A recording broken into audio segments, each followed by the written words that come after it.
For a man-baby such as Donald Trump, to be a king is his ultimate fantasy.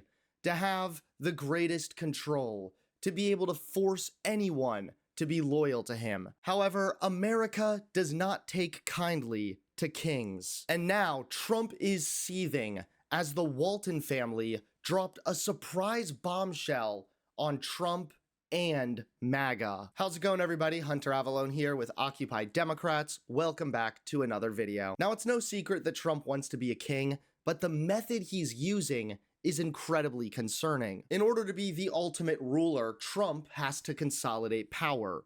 You do this by instilling fear. This is exactly what's happening now, specifically in LA. Sending troops into an American city to stifle largely peaceful protests is a test case that, depending on how it plays out in LA, could be a strategy the administration replicates in other cities, said the Deputy Director of Government Affairs at the ACLU. While Trump sows chaos in the streets, the mayor said the city's immigrant communities were gripped by a level of fear and terror over the administration's escalating enforcement efforts, with some undocumented workers staying home and mixed-status families afraid to attend school graduation ceremonies. Leaders like Donald Trump use propaganda to instill fear of a common enemy or threat, in this case, immigrants, making the populace more receptive to their proposed solutions, even if they involve draconian measures, like Trump is doing now with ignoring the Constitution. This relies on a formula: present a threat, offer a solution, assure the audience they can implement it, and guarantee the solution's effectiveness. This really does pinpoint exactly how Donald Trump is operating, especially with his second term. Trump is so desperate to implement his agenda to an audience, he's literally doing it on live TV. Jason, yep. What's going on? I hear you. Am I seeing Jason Carroll being? What happened, Jason? I am being detained. I am being detained, Laura. I'm not being arrested. Correct, officers? Did you hear what he told you? No. We're letting you go, but you can't come back. Okay. Because then if you come back, then you go. We're good right here. Okay. Okay, please? Okay. Thank you. Thank you, officer. Take care. You too. Nice to meet you. Thank you. Okay. So here's what happened, Laura. The officer, I was called over, and the officer told me to put my hands behind my back. I said, am I being arrested? He said, you were being detained.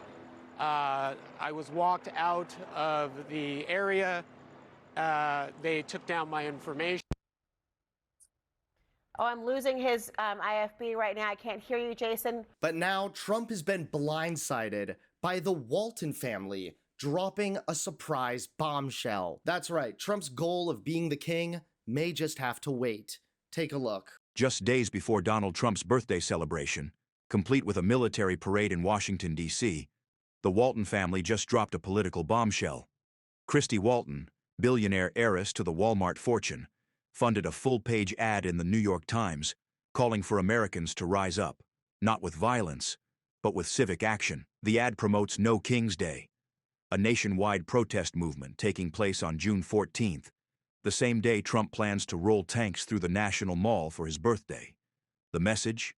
Loud and clear. We honor our commitments and stand by our allies. We defend against aggression by dictators. We respect our neighbors and trading partners. The honor, dignity, and integrity of our country is not for sale. The ad doesn't mention Trump by name, but it didn't need to. With its timing and message, it's a direct challenge to the authoritarian image Trump is embracing. Who is Christy Walton? She's the widow of John Walton, son of Walmart founder Sam Walton. With a net worth of $19.3 billion, Christy is one of the richest women in America. Though she holds no formal role at Walmart, her last name carries enormous weight. Her philanthropic efforts span education, healthcare, and conservation, and she's known for funding pro-democracy causes, often quietly. This time, not so quiet. No King's Day is being organized by groups like Indivisible to protest the rise of authoritarianism in America. In their words, rolling tanks through D.C. for your birthday is something you'd see in North Korea, not the United States. Predictably, the MAGA world exploded. Carrie Lake posted the ad with the caption, "Do you shop at Walmart?" Boycott calls surged. Despite Walmart clarifying, Christy Walton doesn't represent the company in any capacity. Bottom line, this wasn't just a political ad.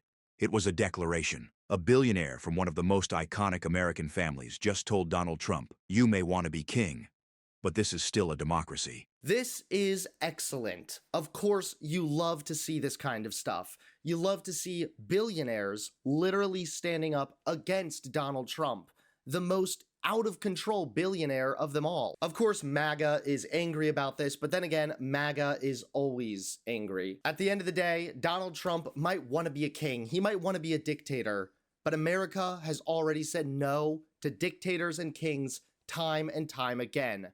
And I can guarantee you, we'll say no this time as well.